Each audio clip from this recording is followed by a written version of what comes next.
Assalamualaikum warahmatullahi wabarakatuh. Waalaikumsalam warahmatullahi wabarakatuh. Ibu Kepala Sekolah SD Negeri 3 Sempo yang kami hormati, Bapak Ibu Guru SD Negeri 3 Sempo yang kami hormati. Sebelumnya saya ucapkan terima kasih kepada Bapak Ibu semuanya yang telah meluangkan waktunya untuk acara penyebaran pemahaman budaya positif yang insya Allah nanti akan dilaksanakan selama kurang lebih 60 menit ya Bapak Ibu. Alhamdulillah, marilah pertama-tama kita panjatkan puji syukur kehadirat Allah SWT yang atas nikmatnya pada pagi hari ini kita masih diberikan nikmat sehat nih Bapak Ibu semuanya sehat. Alhamdulillah, nikmat yang luar biasa yang harus senantiasa kita terus dengan nikmat sehat kita bisa melaksanakan aktivitas yang lainnya. Sholawat dan salam semoga senantiasa tercurahkan pada junjungan kita Nabi Muhammad SAW, dan mudah-mudahan telah kita mendapatkan syafaatnya di yaumul akhir. Sebelum saya memulai acara penyebaran budaya positif, terlebih dahulu untuk Ibu Kepala Sekolah SD Negeri 3 Sempo untuk memberikan sambutannya patah dua patah kata pada Ibu Marwati SPD, kami persilahkan.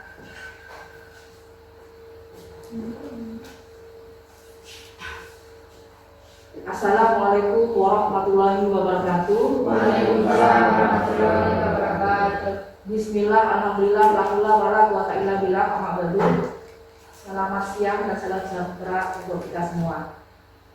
Bapak Ibu, yang pertama kita panjatkan puji syukur kehadirat Allah SWT bikaulina bitahmid alhamdulillah rabbil alamin. Pada kesempatan hari ini Sabtu tanggal 24 Agustus 2024 kita telah diberi nikmat sehat sehingga dapat berkumpul bermuasaha melaksanakan tugas dinas yang ini ada sampingan dari tugasnya CGP durasi ini, dan kita bersama di SD 3 Sempo untuk mendukung kepada program tersebut, dan mudah-mudahan nanti ilmu yang akan didapatnya akan menyebar seperti yang temanya di sini adalah penyebaran pemahaman budaya positif. Perlu Bapak dan Ibu ketahui untuk direfleksi tindak lanjut peningkatan kualitas pembelajaran juga Bapak Ibu yang observasi di kelas itu ada mengambil indikator sebagian besar guru disiplin positif. Nah, setelah menerapkan disiplin positif, berarti Bapak dan Ibu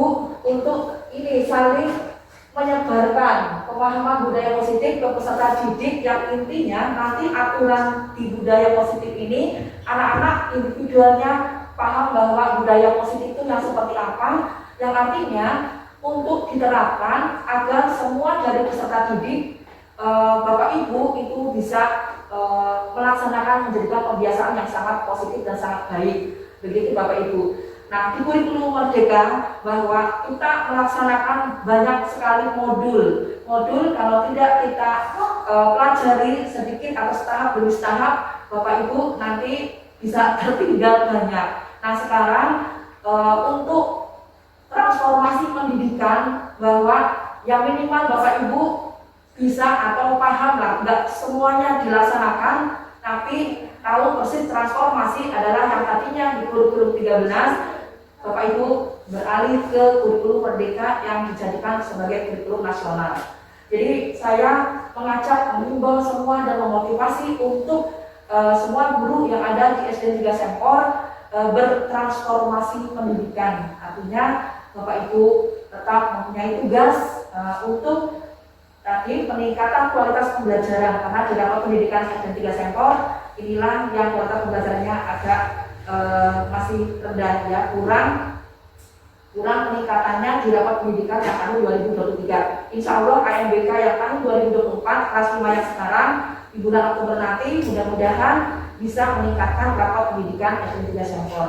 Itu Bapak dan Ibu yang saya sampaikan bahwa bertransformasi itu adalah harus dari diri sendiri, mulai dari diri sendiri, harus bisa yang tergerak, kemudian bergerak, menggerakkan, begitu. Seperti ini contohnya Bu Rasmini yang CGP, yaitu selalu ingin tadinya sudah tergerak, kemudian bergerak dan menggerakkan semua yang ada elemen di SD 3 Sempor. Terima kasih kepada Bu Rasmini yang sudah mengikuti program ini. Kemudian nanti insya Allah disusul oleh Bapak dan Ibu guru yang lain, begitu ya. Tetap semangat, coba tepuk semangat dan rindu Bapak Ibu biar kita tetap semangat, tidak sepi ya. Tepuk semangat dan ding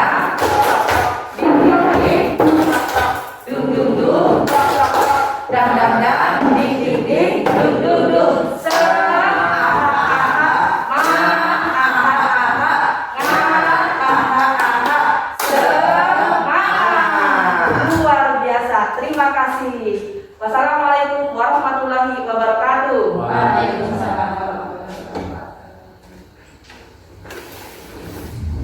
Terima kasih kepada Ibu Kepala Sekolah SD 3 Sempor yang telah memberikan sambutannya.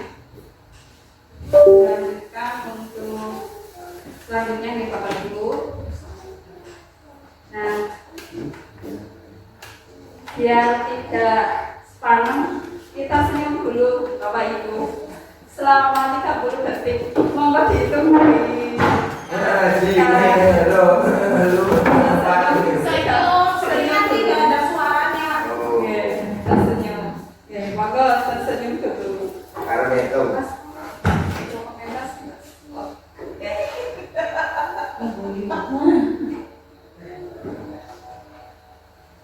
Sudah 30 detik belum Bapak Ibu? Sudah. Ya, sudah. Ya, pada kesempatan kali ini ya, kita membuat kesepakatan dulu ya Bapak Ibu. Ya, jadi ketika kita menjalankan sebuah forum, kita ada kesepakatan di dalamnya. Kesepakatan pertama menghargai siapapun. Setuju Bapak Ibu? Setuju. Kemudian yang kedua menjadi pendengar yang baik. Setuju? Setuju. Tiga, boleh izin keluar jika ada keperluan. Aktif dalam forum diseminasi. Dan yang keempat, HP disilat. Nanti kalau ada perlu ya silahkan Bapak dan Ibu untuk tetap diangkat ya. Kesepakatan kita.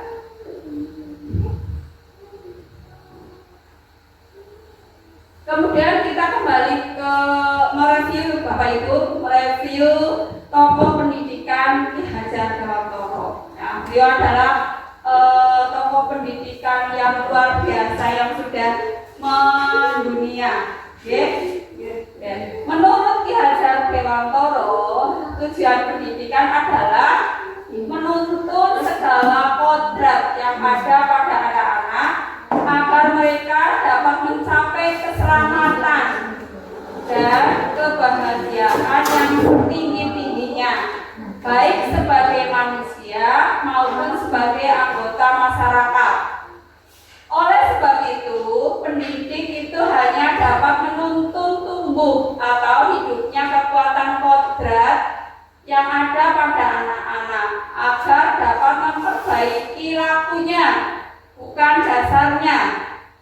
Hidup dan tumbuh kekuatan kodrat yang kodrat pada anak. Jadi itu menurut Ki Hajar Dewantoro, kita sebagai pendidik itu hanya menuntun, tidak menuntut ya Bu. Kalau dulu kita menuntut harus bisa.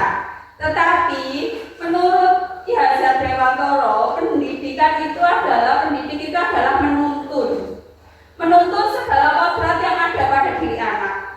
Karena pada dasarnya anak itu tidak seperti yang kita bayangkan. Anak kalau dilahirkan itu seperti kertas kosong. Betul apa tidak Bapak Ibu? Betul apa tidak? Yang itu yang ada di dalam imajinasi kita, bahwasanya anak itu dilahirkan seperti kertas kosong,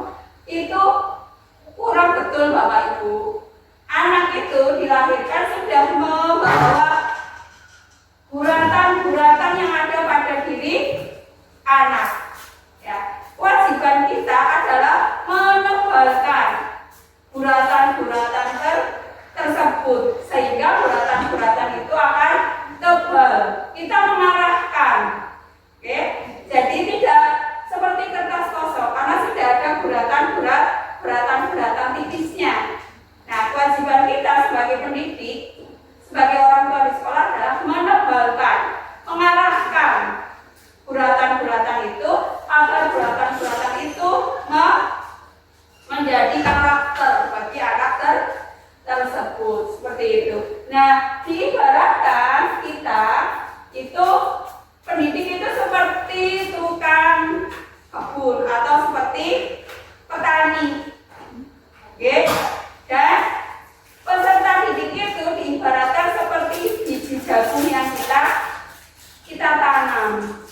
Agar anak itu tumbuh, agar biji jagung itu tumbuh, maka perlu perlakuan, perlu perawatan. Dan tadi setiap anak itu mempunyai kodrat, dengan kodratnya masing-masing. Seperti itu, kodratnya masing-masing. Kewajiban kita adalah menuntun mereka agar mereka selamat dan bahagia, dan mencapai keselamatan dan kebahagiaan yang setinggi-tingginya. Tuh Ibu, jadi kewajiban kita itu menuntun. Tadi terkait dengan anak yang sudah membawa goresan-goresan tipis pada diri anak, kewajiban kita tadi menuntun, maka dengan menuntun tadi kodrat pada diri anak itu akan terjadi sebuah kebiasaan. Tentunya kebiasaan yang baik, sehingga kebiasaan tersebut nantinya akan membentuk sebuah budaya. Oke, tentunya budaya yang positif, budaya positif.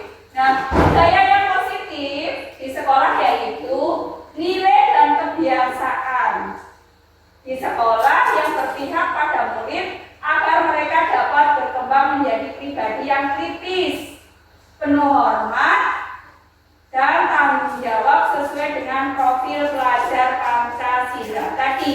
Ya, nilai dan kebiasaan. Ya, kebiasaan-kebiasaan yang kita lakukan di sekolah kita seperti ketika pagi ada pembiasaan Asmaul Husna, ada suratan pendek, itu akan menjadi sebuah nilai dan akan melahirkan budaya yang positif, sehingga anak-anak itu akan tumbuh menjadi pribadi yang kritis, oke? Kritis, penuh hormat, hormat kepada guru, hormat kepada sesama teman, hormat kepada orang tua, dan hormat kepada yang lebih tua, menyayangi yang lebih muda, seperti itu.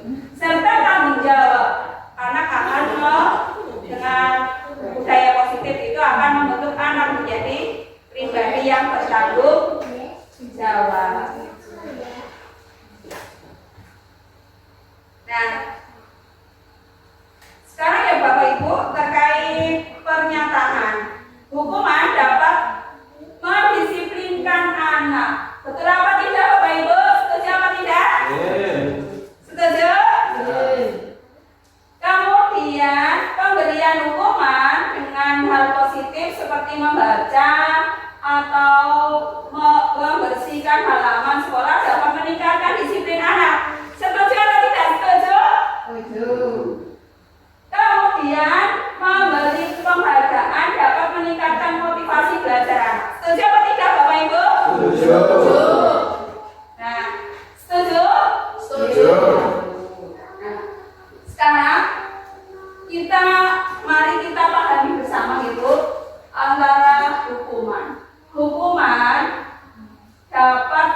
ya Bapak Ibu? Iya. Hukuman itu tidak dapat mendisiplinkan anak. Kenapa? Karena sifatnya terpaksa, tidak lahir dari dari dalam diri sendiri. Jadi hukuman itu tidak mendisiplinkan, tetapi justru membuat beban bagi anak, atau justru hukuman itu akan melukai anak, seperti itu, ya, akan membawakan goresan yang kurang baik pada diri anak. Pemberian hukuman dengan hal yang positif seperti membaca atau membersihkan halaman sekolah dapat meningkatkan disiplin anak. Itu juga kurang setuju. Ya, tadi karena terpaksa melaksanakan hal tersebut. Ketika saya melaksanakan karena nanti kalau tidak melaksanakan saya dihukum, diberi sanksi, itu tidak akan membekas pada diri anak, tidak akan membuat anak disiplin, seperti itu, karena tidak dari dalam diri sendiri. Pemberian penghargaan dapat meningkatkan motivasi belajar anak. Itu juga kurang setuju, tidak setuju, karena penghargaan itu justru nantinya akan mematikan. Penghargaan yang diberikan secara kontinu terus-menerus itu akan mematikan kreativitas anak, sehingga anak itu tidak kreatif, hanya sebatas dia mengharapkan penghargaan, gitu ya.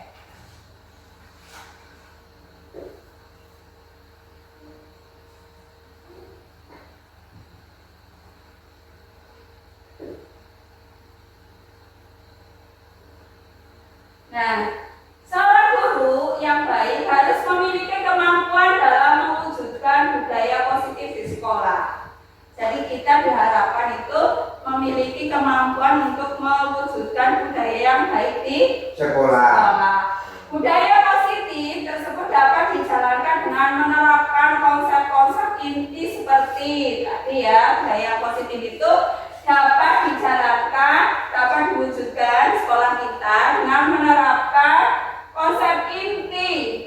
Yang pertama, perubahan paradigma belajar, ya, terkait dengan kurikulum merdeka, ya, itu ada perubahan paradigma belajar. Itu tadi guru itu hanya menuntun, ya, menuntun. Kemudian disiplin positif. Terus yang ketiganya nilai-nilai kebajikan. Yang keempat, kebutuhan dasar manusia. Yang kelimanya, motivasi perilaku manusia. Keenam, posisi kontrol guru.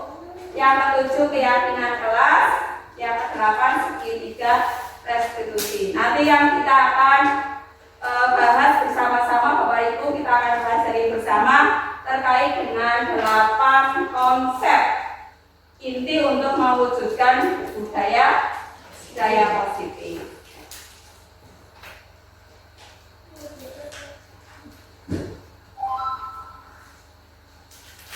Nah, pembelajaran dengan paradigma baru tadi, ya, yang pertama dengan pembelajaran dengan paradigma baru. Pembelajaran dengan paradigma baru merupakan pembelajaran yang dirancang berdasarkan prinsip pembelajaran berdiferensiasi, sehingga peserta didik belajar sesuai kebutuhannya berdasarkan tahap perkembangan sesuai dengan filosofi Ki Hajar Dewantara untuk mewujudkan profil pelajar Pancasila. Yang mana profil pelajar Pancasila itu ada berapa ya Bapak Ibu?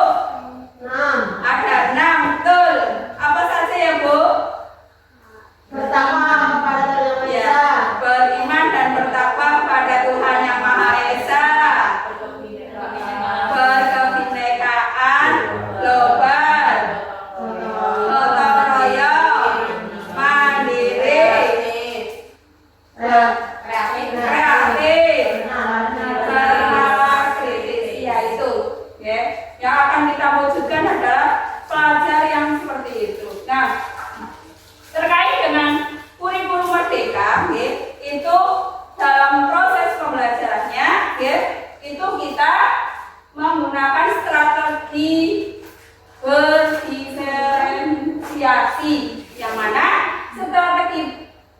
berdiferensiasi itu ada 3 macam, yaitu diferensiasi konten, diferensiasi proses, dan diferensiasi produk. Nah, apakah ketiga strategi pembelajaran diferensiasi ini harus kita lakukan ketiga-tiganya di dalam kelas Bapak Ibu ketika kita mengajar?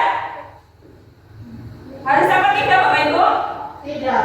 Iya, tidak harus. Tidak harus. Kita boleh hanya dengan diferensiasi produk boleh. Dan menggabungkan diferensiasi produk dengan diferensiasi konten boleh. Diferensiasi konten dengan diferensiasi produk juga boleh. Nah, yang ketiga diferensiasi konten itu yang pertama diferensiasi konten.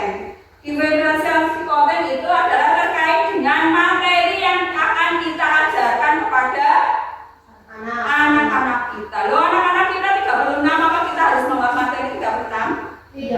Tidak seperti itu, tetapi kita membuat aneka macam aktivitas dan strategi untuk pembelajaran setiap siswa. Oke, jadi yang kita kembangkan itu adalah variasi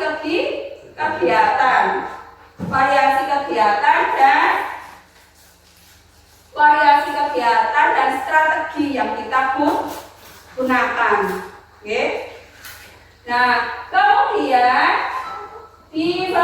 diferensiasi proses. Diferensiasi proses yaitu terkait dengan kegiatan pembelajaran Bapak dan Ibu. Nah, nanti tadi kan di diferensi konten itu kita bisa memvariasi berbagai aktivitas. Oke.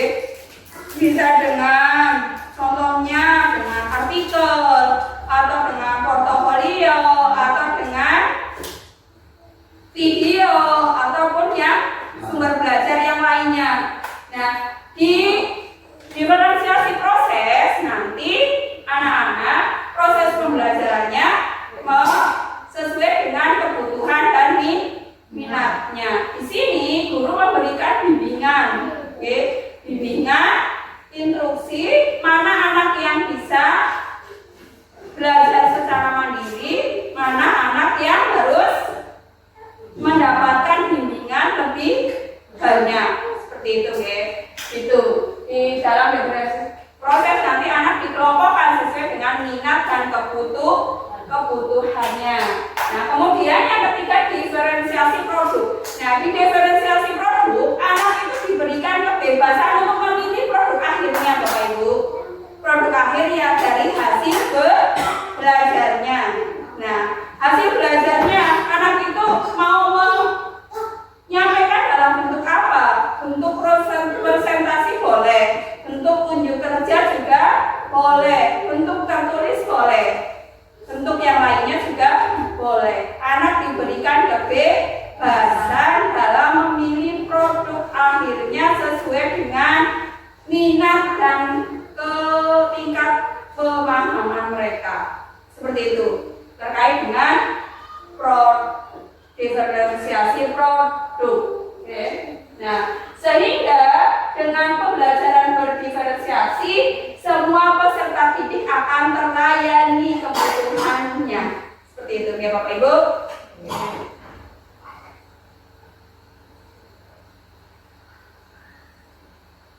Coba Bapak dan Ibu sekarang saling berhadapan-hadapan, berpasangan. Oke.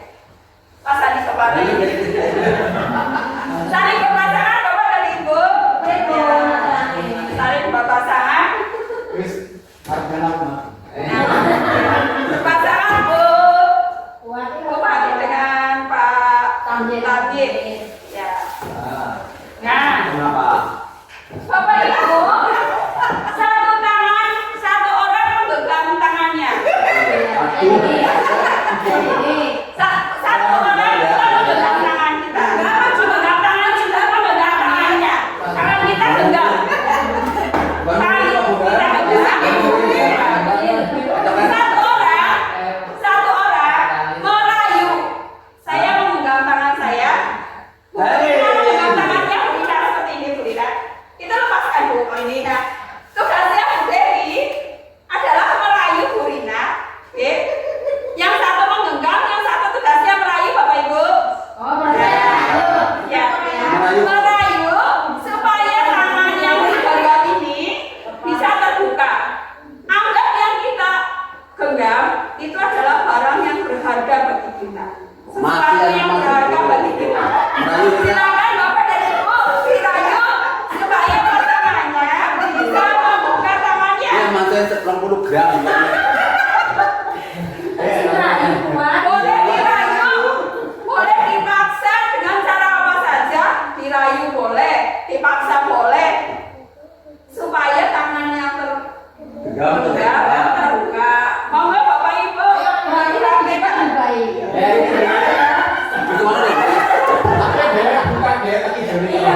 kurang halus benar ganti ya. Berarti keinginan tidak membuka dari dalam diri sendiri. Iya. Oh ya, terima kasih Pak Armi dan Pak Burhan. Ya, nah tadi ya Bu ada yang membuka karena rayuan, oke? Ada yang membuka karena paksaan. Ada yang tidak mau membuka karena prinsip saya. Oke, karena dari dalam diri saya. Nah, sekarang kita kaitkan ya Bu dengan tadi mengepalkan tangan, kemudian pasangan kita untuk merayu dengan teori kontrol. Oke, nah dengan teori kontrol oleh Dr. William Glasser. Ilustrasi guru mengontrol murid. Betul apa tidak Bapak Ibu? Guru Guru mengontrol murid. Guru mengontrol murid? Bagaimana? Guru mengontrol murid. Orang tua juga harus peran serta mengontrol, tidak hanya guru. Terus kemudian ilusi bahwa semua penguatan positif, efektif dan bermanfaat. Tadi seperti Pak Burhan dikasih HP saya buka. Nah kemudian ilusi bahwa kritik dan membuat rasa bersalah mampu menguatkan karakter.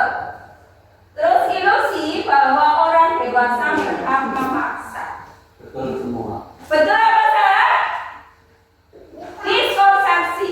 Miskonsepsi berarti kesalahpahaman. Oke, miskonsepsi. Nah, guru mengontrol murid itu tidak benar Bapak Ibu. Yang bisa mengontrol murid itu adalah muridnya sendiri, diri sendiri. Seperti tadi Pak Tamim itu tidak mau membuka genggaman tangannya. Yang tidak mau, yang mendorong tidak mau itu adalah diri kita sendiri. Kemudian ilusi bahwa semua penghargaan positif itu efektif dan bermanfaat. Pak Burhan mau membuka tangannya karena ada tadi penguatan positif ya, ada iming-iming. Saya kasih HP, ternyata itu pun tidak benar. Bapak Ibu ya, tidak benar. Ilusi bahwa kritik dan membuat rasa bersalah mampu menguatkan karakter itu juga miskonsepsi, tidak benar. Kritik dan saran itu tidak akan menguatkan karakter. Kemudian ilusi bahwa orang dewasa berhak memaksa itu pun tidak benar karena kontrol itu adalah dari dalam diri sendiri, bukan dari luar. Nah, mengubah paradigma stimulus respon ke pendekatan teori kontrol. Nah, seperti itu. Di stimulus respon. Apa ya Bapak Ibu, saya tidak kelihatan. Terbaca apa tidak? Tidak. Oh ya, sama saya berarti. Oke. Kurang besar ya, saya besar. Coba pecah apa? Ya. Nah, Betul. ya, terbaca ya Bapak Ibu. Realisasi kebutuhan kita sama. Realitas ya. Oh, realitas kebutuhan kita sama. Di stimulus respon. Kemudian di teori kontrol, realitas kebutuhan kita berbeda. Ya, betul? Betul. Semua orang melihat hal yang sama. Di teori kontrol, setiap orang memiliki gambaran berbeda. Kita mencoba mengubah orang agar berpandangan sama dengan kita. Di teori kontrol, kita berusaha memahami pandangan orang lain dunia. Di stimulus respon, perilaku buruk dilihat sebagai suatu kesalahan. Kemudian di teori kontrol, semua perilaku memiliki tujuan. Oke. Orang lain bisa mengontrol saya. Tadi seperti yang permainan menggenggamkan dan merayu. Hanya Anda yang bisa mengontrol diri Anda. Saya bisa mengontrol orang lain. Anda tidak bisa mengontrol orang lain. Seperti tadi, ilusi guru mengontrol murid itu tidak bisa. Hanya diri murid yang bisa mengontrol. Itu mengubah paradigma stimulus respon ke pendekatan teori kontrol seperti itu. Ibu, tapi realitas kebutuhan kita tidak sama. Oke, yang tadinya sama itu tidak sama. Kebutuhan kita berbeda. Semua orang lihat hal yang sama. Tidak. Setiap orang memiliki gambaran yang berbeda pula. Kita mencoba mengubah orang lain agar berpandangan sama dengan kita. Bisa tidak, Bu? Tidak. Bapak, tidak bisa. Kita berusaha memahami. Kita yang memahami pandangan orang lain tentang dunia. Jadi lingkupnya lebih luas. Perilaku buruk dilihat sebagai suatu kesalahan. Semua perilaku memiliki tujuan, baik itu perilaku buruk maupun perilaku baik, semuanya mempunyai tujuan. Orang lain bisa mengontrol saya. Orang lain bisa mengontrol saya, itu tidak. Tetapi yang mengontrol kita adalah diri kita sendiri, termasuk murid kita. Kita juga tidak bisa mengontrol. Yang bisa mengontrol adalah murid kita. Saya bisa mengontrol orang lain. Kita tidak bisa mengontrol orang lain. Anda tidak bisa mengontrol orang lain. Itu perubahan stimulus respon ke dalam teori kontrol.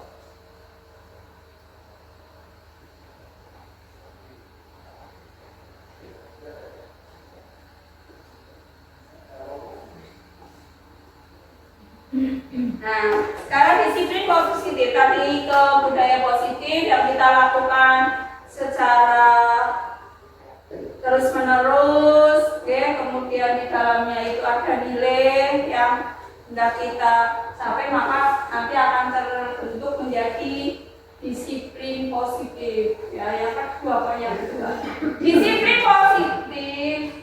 Disiplin berasal dari kata disiplina, yang artinya belajar. Jadi disiplin itu artinya apa, Bapak Ibu? Belajar. Disiplin mengacu pada disiplin diri yang memiliki tanggung jawab terhadap apa yang dilakukan berdasarkan nilai-nilai yang diyakini. Jadi mendisiplinkan diri, yang memiliki tanggung jawab terhadap nilai-nilai yang diyakini. Jadi disiplin itu nanti mengacu kepada nilai-nilai yang diyakini. Nah, disiplin positif merupakan salah satu cara penerapan disiplin yang bertujuan untuk menumbuhkan kesadaran serta memperdayakan peserta didik tanpa imbalan, penghargaan, reward, ancaman ataupun hukuman. Tadi ya Bapak Ibu, kalau disiplin hukuman itu akan mendisiplinkan, itu salah. Terus yang betul bagaimana, Bu? Yang betulnya, yang betulnya adalah nanti dengan kita belajar motivasi. Motivasi itu ada yang motivasi intrinsik, ada yang motivasi ekstrinsik. Nah itu, jadi tadi ya, mendisiplinkan itu tidak bisa dengan imbalan, tidak bisa dengan reward, ataupun tidak bisa dengan hukuman. Karena disiplin itu sendiri artinya apa, Bapak Ibu? Belajar. Mau belajar, dihukumnya nanti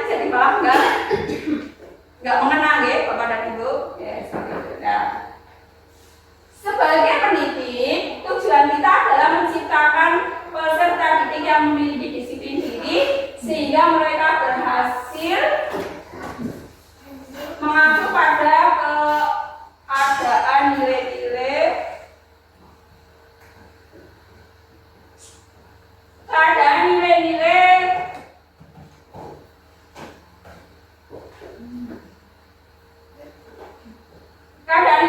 kebajikan universal dan memiliki motivasi intrinsik dalam perubahan perilaku ke arah yang lebih baik. Oke, tadi ya, Bu Sulastri, adanya motivasi intrinsik, motivasi intrinsik dalam perubahan perilaku ke arah yang lebih baik. Jadi motivasinya itu dari dalam diri kita sendiri.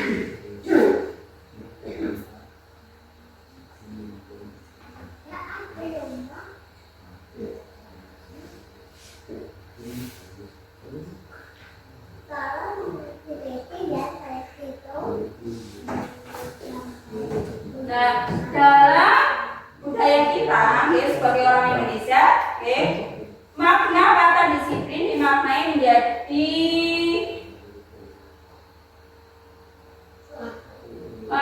sesuatu yang dilakukan seseorang pada orang lain untuk mendapatkan kepatuhan. Kita cenderung menghubungkan kata disiplin dengan ketidaknyamanan. Betul, setuju apa tidak, Bapak Ibu? Betul? Ya, disiplin itu tidak nyaman, seperti itu ya. Menghubungkan kata disiplin dengan ketidaknyamanan, karena di sini disiplin di budaya kita dimaknai sebagai sebuah kepatuhan, sehingga kata disiplin itu tidak nyaman.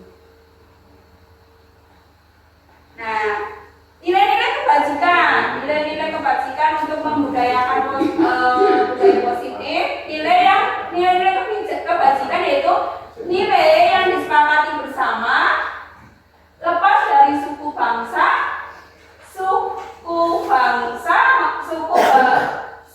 bahasa maupun latar belakangnya. Jadi itu nilai kebajikan itu adalah nilai yang disepakati tanpa memandang embel-embel apapun, suku bangsa ataupun lainnya. Nah, nilai-nilai kebajikan universal,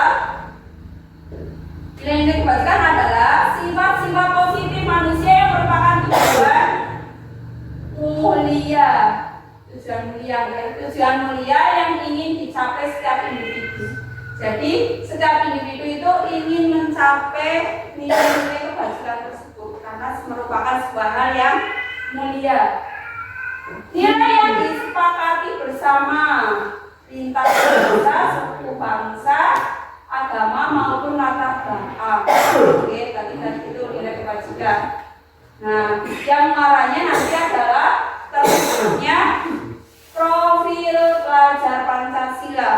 Dari nilai-nilai kebajikan itu muaranya itu adalah profil pelajar Pancasila yang beriman dan bertakwa kepada Tuhan Yang Maha Esa dan berakhlak mulia, kemudian berkebinekaan global, gotong royong, mandiri, kreatif, dan bernalar kritis. Itu dari nilai-nilai kebajikan yang akhirnya itu bermuara dengan pelajar Pancasila.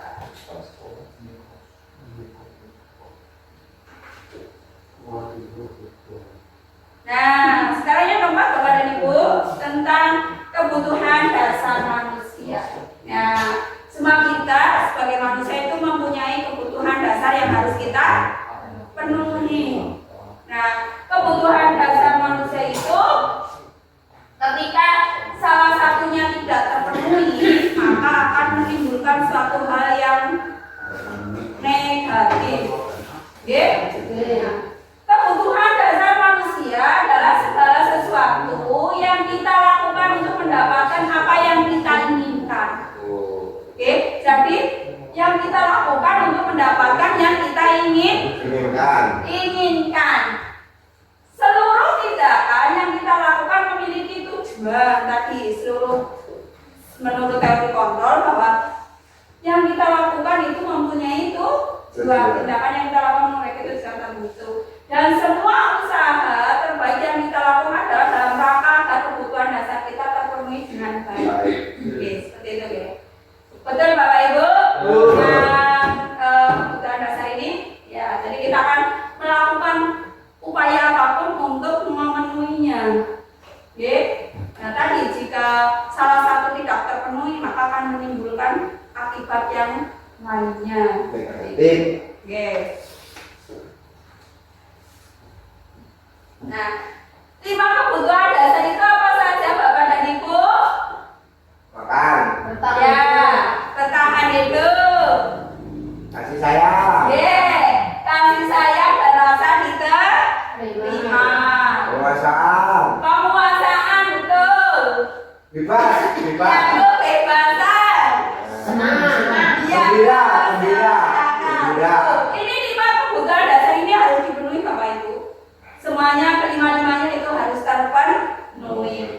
Bertahan hidup nanti itu terkait dengan makan, pakaian, tempat tinggal, keamanan dan kesehatan. Kenyamanan. Oke, kenyamanan betul.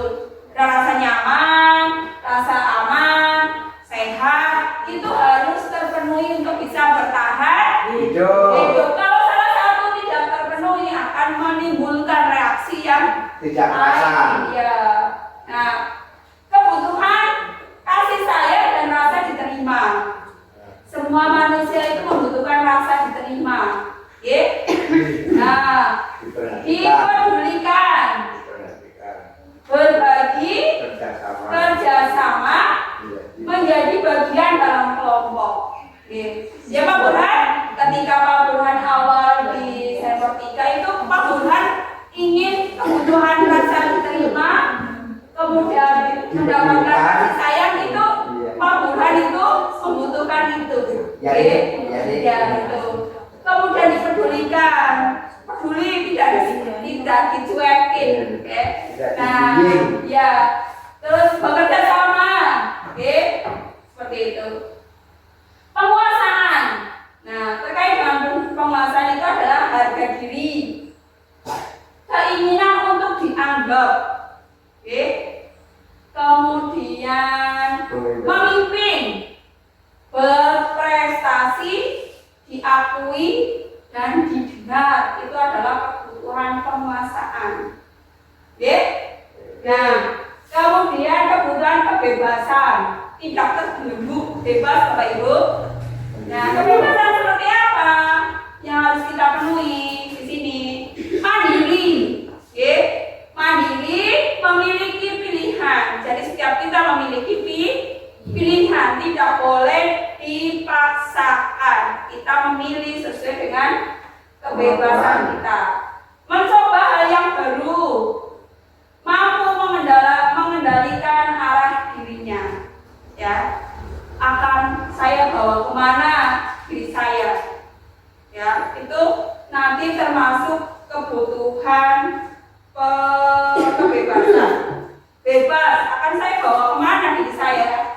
Ke yang lebih baik atau ke yang semakin baik atau yang lebih baik seperti itu. Nah, kemudian kesenangan, ya, kebutuhan kesenangan, bermain, kemudian humor, antusias, tertawa. Nah, jadi tertawa itu kebutuhan apa bukan Bapak dan Ibu? Kebutuhan, betul. Ketika kita senang ya, ketika kita kehilangan Pak Naryo beberapa hari tidak masuk sekolah, ya, kita juga kehilangan rasa tertawa bersama. Ada sesuatu yang kurang, ya, ada kebutuhan kita yang kurang terpenuhi. Alhamdulillah Pak Naryo sudah kembali, ya, sudah sehat terus Pak Naryo, sehingga kebutuhan kami akan rasa humor, kemudian tertawa bersama itu terpenuhi, sehingga ketika 5 kebutuhan dasar ini terpenuhi, manusia itu akan seimbang, akan tidak melakukan hal-hal di luar nilai kebajikan. Oke, seperti itu. Nah, contoh Bapak dan Ibu,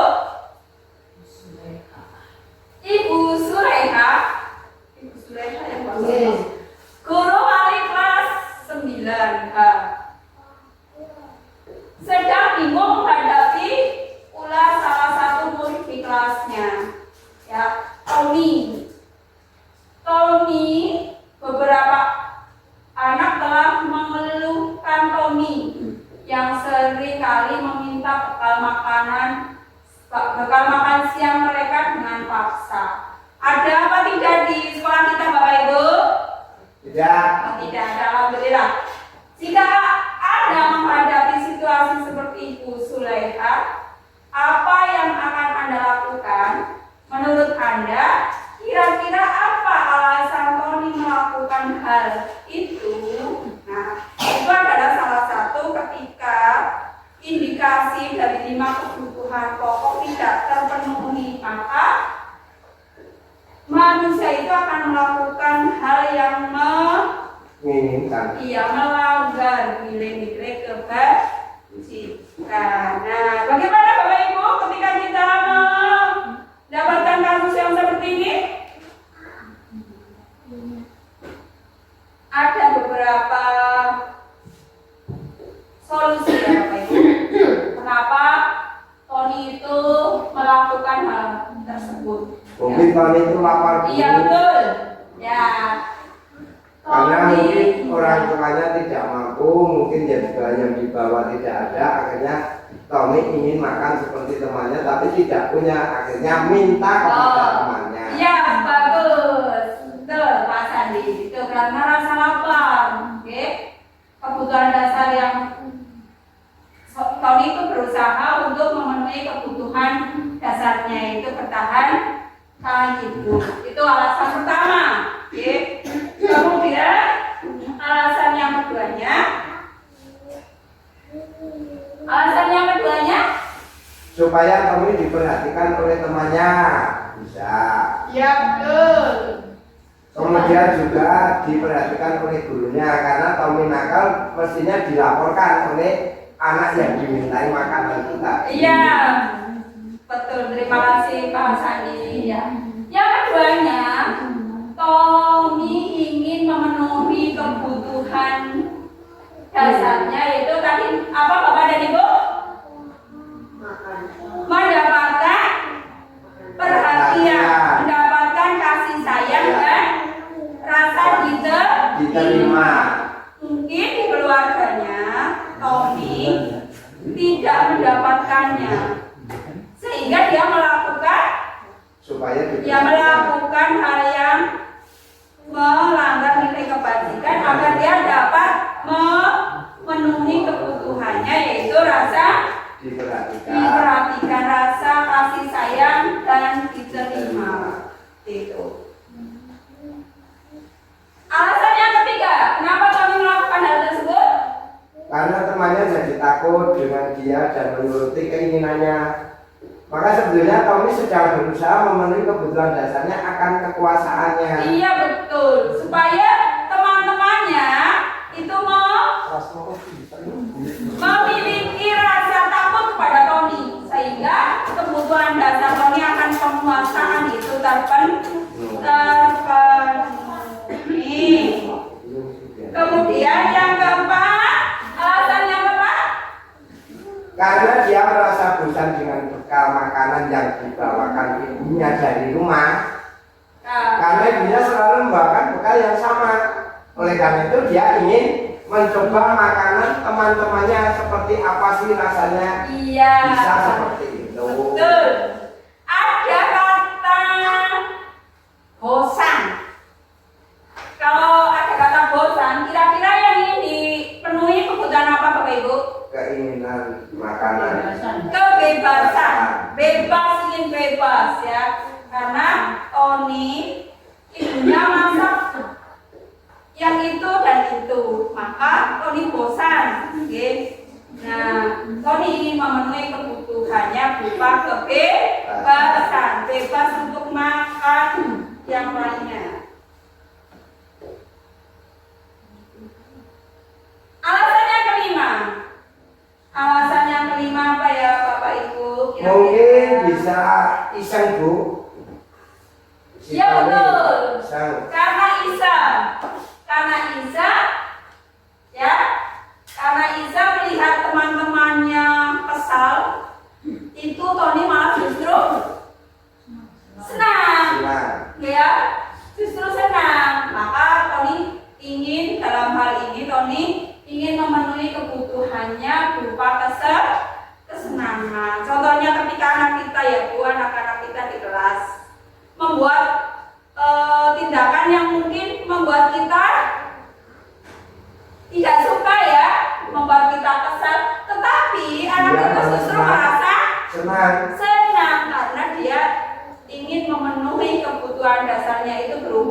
kesenangan.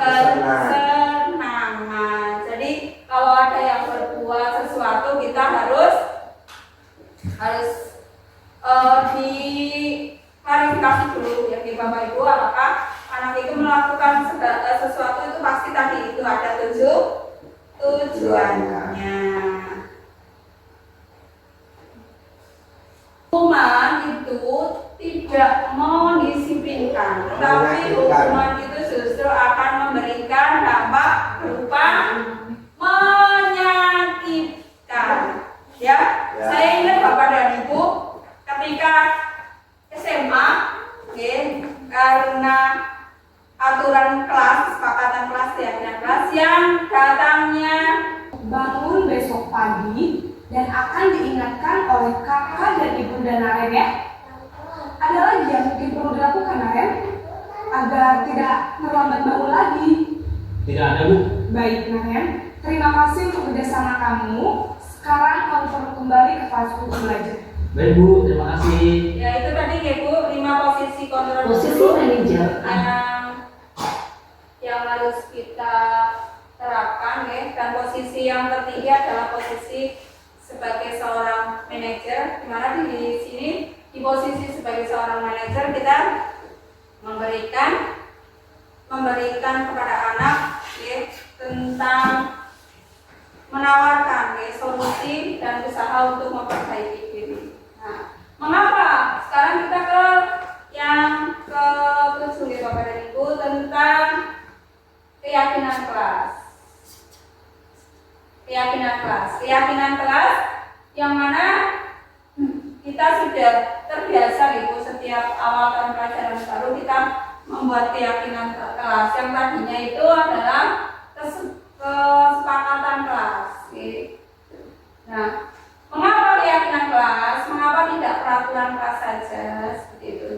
Mengapa kita memiliki peraturan tentang penggunaan helm pada saat mengendarai kendaraan roda 2? Mengapa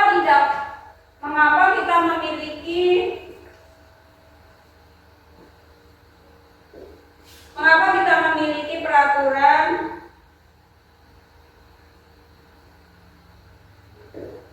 memakai masker dan mencuci tangan setiap hari seperti itu? Ini adalah terkait dengan peraturan, ya. Nah, kemudian bagaimana dengan keyakinan kelas? Keyakinan yaitu nilai-nilai kebajikan universal yang disepakati bersama, lepas dari latar belakang suku, negara, bangsa maupun agama. Menurut Besson, suatu keyakinan akan lebih memotivasi seseorang dari dalam intrinsik. Seseorang akan lebih bersemangat untuk menjalankan keyakinannya daripada hanya sekedar mengikuti serangkaian peraturan. Jadi, kalau keyakinan itu adalah lebih sifatnya intrinsik. Kalau peraturan itu tadi cenderung untuk memaksa, mengikat. Seperti itu, maka keyakinan kelas bukan peraturan kelas. Nah, sekarang antara peraturan kelas dengan keyakinan. Nah, di dalam peraturan itu kembalikan barang ke tempatnya. Nah, di dalam nilai yang dituju, nilai kebajikan yang dituju adalah ada rasa tanggung jawab. Jadi keyakinan kelas itu mengandung nilai-nilai kebajikan yang hendak kita tanamkan.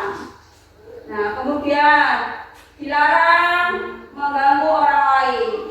Nah, di keyakinan kelas menghormati orang lain. Hadir di sekolah 15 menit sebelum pelajaran dimulai. Menghormati orang lain dan komitmen. Kemudian dilarang melakukan kekerasan, keselamatan, menghormati orang lain. Orang dilarang menggunakan narkoba. Itu nilai kebajikannya adalah kesehatan, bergantian atas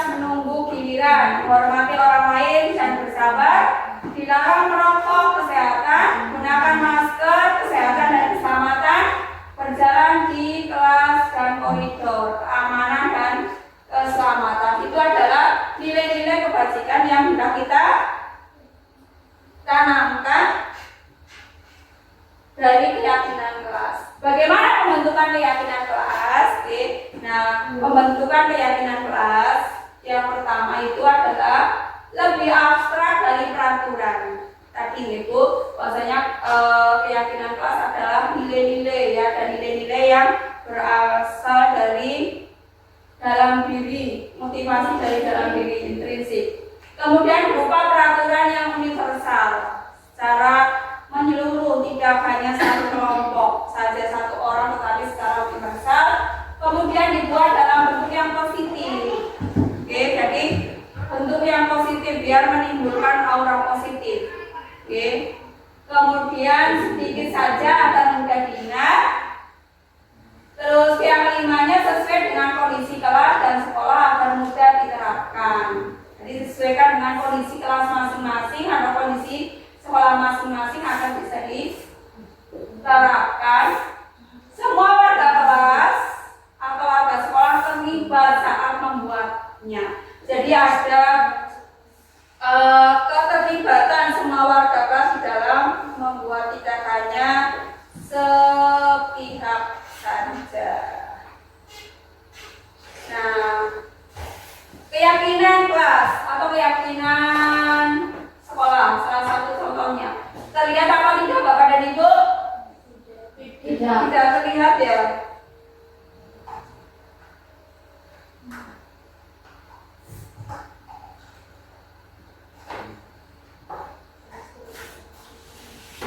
Nah, tadi saya bacakan ya. Bekerja sama dan menjaga kebersihan kelas. Jadi di sini sudah kata-katanya itu sudah bermakna positif. Bekerja sama dan menjaga kebersihan kelas. Seperti itu. Kemudian menjaga dan meletakkan barang sesuai tempatnya. Kemudian saling peduli, menghargai dan membantu sesama teman. Kemudian mengerjakan tugas secara bersama, tepat waktu dan aktif di kelas. Itu adalah contoh kesepakatan kelas yang sudah bermakna positif gitu. Nah, contohnya setiap kelas berhak belajar, senang, terus kemudian diperlakukan dengan baik, saling menghargai, kemudian merasa aman, seperti itu. Jadi sudah dalam bentuk yang positif.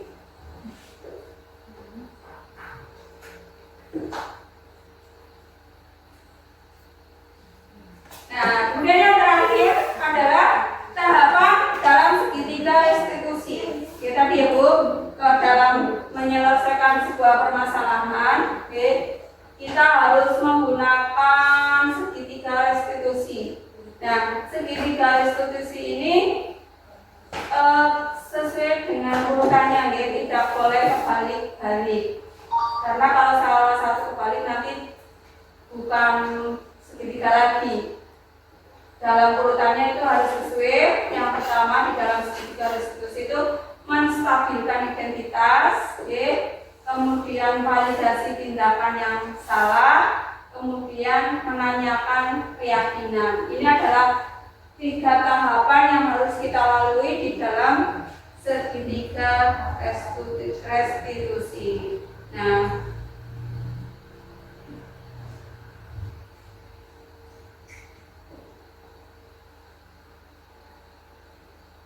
menstabilkan identitas. Menstabilkan identitas adalah penting ya Bu, berdasarkan prinsip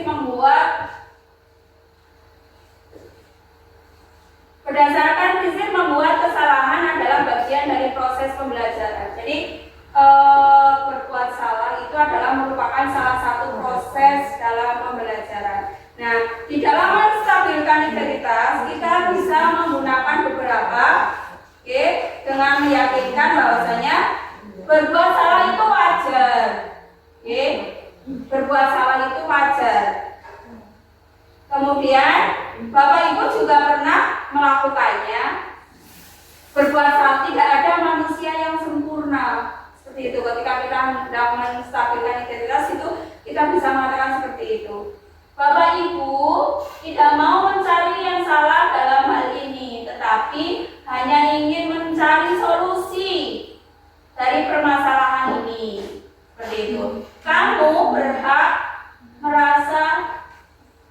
dihargai seperti itu.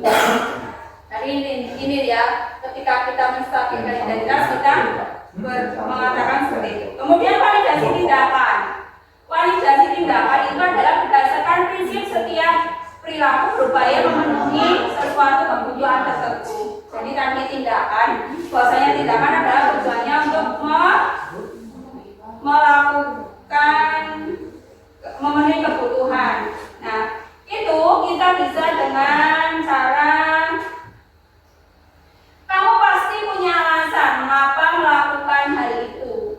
Jadi ketika kita memvalidasi tindakan dari anak, kita tanyakan, kamu pasti mempunyai alasan kenapa kamu melakukan hal tersebut. Padahal kamu bisa melakukan hal yang lebih buruk dari ini ya, seperti itu ya.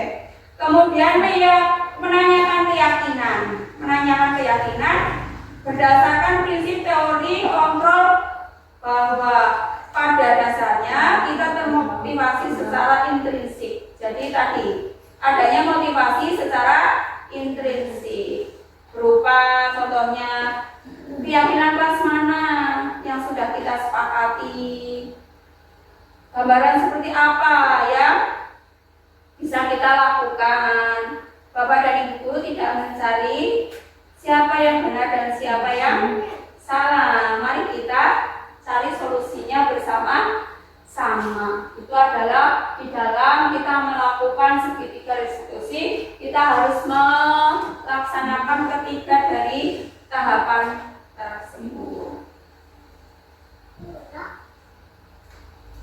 Nah, kesimpulannya Bapak dan Ibu, kesimpulannya adalah dalam penerapan program disiplin positif, hendaknya guru memiliki standar kepribadian, profesional dan sosial yang baik. Jadi standar kompetensi yang harus dimiliki oleh seorang guru, ada standar kepribadian terkait nanti dengan hubungannya dengan murid, dengan orang tua, dengan sesama guru, kemudian standar profesional dan standar sosial yang baik. Di mana guru mampu berefleksi pada posisi kontrolnya saat ini bagaimana perjalanan dirinya sebagai seorang among. Ya, jadi seorang among, yaitu kita memposisikan diri kita sebagai seorang guru di posisi sebagai seorang manajer yang menuntun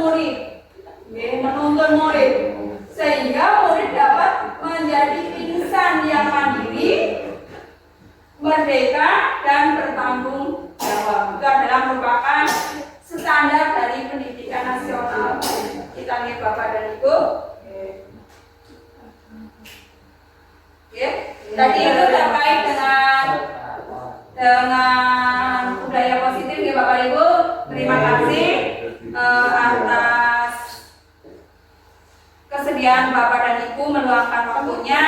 Jadi saya mohon maaf bila banyak tutur kata yang tidak berkenan. Saya akhiri, billahi taufiq wal hidayah. Wassalamualaikum warahmatullahi wabarakatuh.